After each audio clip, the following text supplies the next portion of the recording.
ओखला से मौजूदा विधायक और आम आदमी पार्टी के विधानसभा प्रत्याशी अमानतुल्लाह खां हमारे साथ बात करने के लिए मौजूद हैं। अमानत भाई, मैं इलाके में घूम रहा था, सबसे पहले तो जो कैंपेनिंग आपकी चल रही है, लेकिन बीजेपी जो कह रही है और खास करके जो विपक्षी पार्टियां कह रही हैं कि इस बार एक एंटी इनकम्बेंसी की लहर जो है वो दौड़ रही है। आप भी लगातार 2 बार के विधायक रह चुके हैं, तीसरी बार मैदान में उतरे हैं, लेकिन आपसे जानना चाहेंगे कि ये एंटी इनकम्बेंसी को कैसे आप तोड़ेंगे?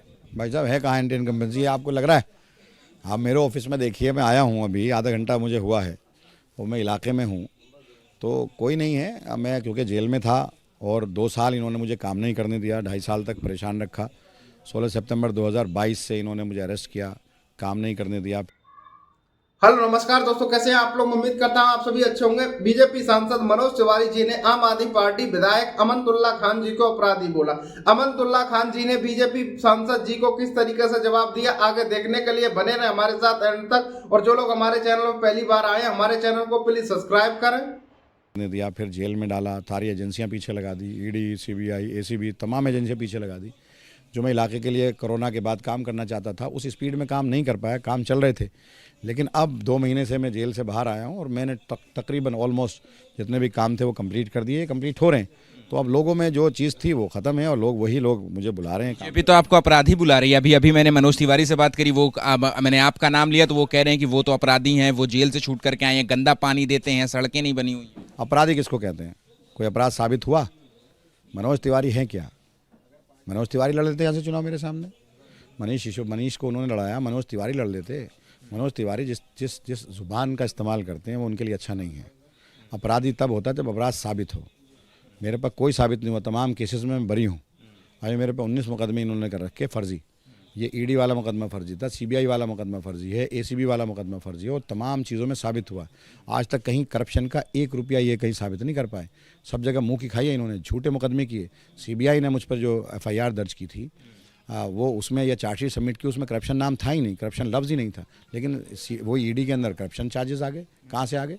तो ये सब चीज़ें हैं और ये यहाँ की जनता इन लोगों के साथ नहीं है। आपकी विधानसभा की सीमा उत्तर प्रदेश से जुड़ती है। उत्तर प्रदेश के मुख्यमंत्री योगी आदित्यनाथ कल से धुआंधार प्रचार कर रहे हैं दिल्ली विधानसभा चुनाव को लेकर के। वो घोंटा जाएंगे, नॉर्थ ईस्ट जाएंगे, लेकिन उनका मुंबई या महाराष्ट्र चुनाव में बटेंगे तो कटेंगे बयान बड़ा वायरल हुआ था। करावल नगर में भी हमने पोस्टर भी देखे हैं। तो क्या लगता है कि यहाँ पर इसका असर पड़ेगा? ओखला ज़रूर आए वो।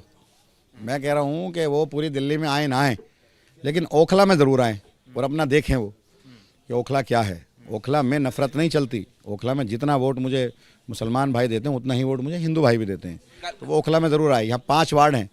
ये जो बीजेपी है 2.5 वार्ड में लड़ती है, कांग्रेस जो है 2 वार्ड में लड़ती है, आम आदमी पार्टी 5 वार्ड में लड़ती है। 282 बूथ हैं यहाँ, इनको तो बूथ भी नहीं मालूम कहाँ है।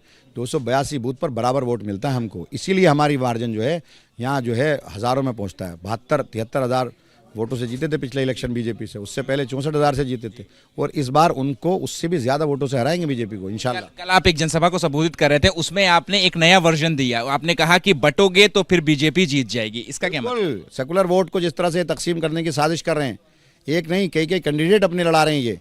ये अगर इस तरह से बटेंगे तो बीजेपी बांटने की तो साजिश है। वोटों को तकसीम करके बीजेपी यहाँ पर जीत सकती है। वैसे आमने सामने कभी नहीं जीत सकती हमसे। आमने सामने तो 1 लाख वोट से हारेंगे ये। इनका मकसद ये है कि जो सेकुलर वोट है उसको तकसीम करो और राज करो, और ये इसमें दिल्ली में कामयाब नहीं होंगे। हर हालत में मुंह की खानी पड़ेगी। एक आखिरी सवाल है मेरा कि आपने वो वीडियो बाकायदा देखा होगा। कल ओखला से जो बीजेपी के प्रत्याशी हैं मनीष चौधरी, उनकी सभा में ब्रिजभूषण शरण सिंह आए थे। उन्होंने बाकायदा भरी जनसभा में कहा कि इस बार ओखला से बंदर को हटा करके शेर को जिताना है। इस बयान को कैसे देख रहे हैं आप? अबे उसकी औकात क्या है, छोड़िए ना। बंदर शेर क्या होता है? उसके घर के सामने जाकर मैं प्रचार करके आता हूँ। ये इस तरह के ज़ुबान का इस्तेमाल सिर्फ ये कर सकते हैं। एक जो प्रत्याशी है, ये बंदर और शेर क्या होता है? इंसान होता है, जानवर होता है। बंदर भी जानवर है और शेर भी जानवर है। हम इंसान हैं, हम उनको भी इंसान मानते हैं, खुद को भी इंसान मानते हैं। और इंसान के सामने चुनाव लड़ रहा है। बताइए क्या बंदर, क्या विधायक, क्या वो शेर है? वो शेर है, शेर भी तो जानवर है ना। तो क्या एक जानवर यहाँ पर विधायक होगा? क्या बीजेपी ने एक जानवर को, जो शेर है, शेर जानवर है, क्या जानवर को प्रत्याशी बनाया? इस तरह की ज़ुबान, क्या मैं बंदर जानवर नहीं है? इस तरह की ज़ुबान का इस्तेमाल करना। अरे इंसान हो आप, मैं भी इंसान हूँ, मैं तो आपको इंसान के दर्जे में मानता हूँ। वो आप कैसे इंसान हो ये मैं नहीं जानता, लेकिन इस तरह की ज़ुबान का इस्तेमाल करना ये क्या है? बहादुरी है? इसको बहादुरी मानते हैं इसको? बहुत बहादुर हैं क्या मनीष चौधरी?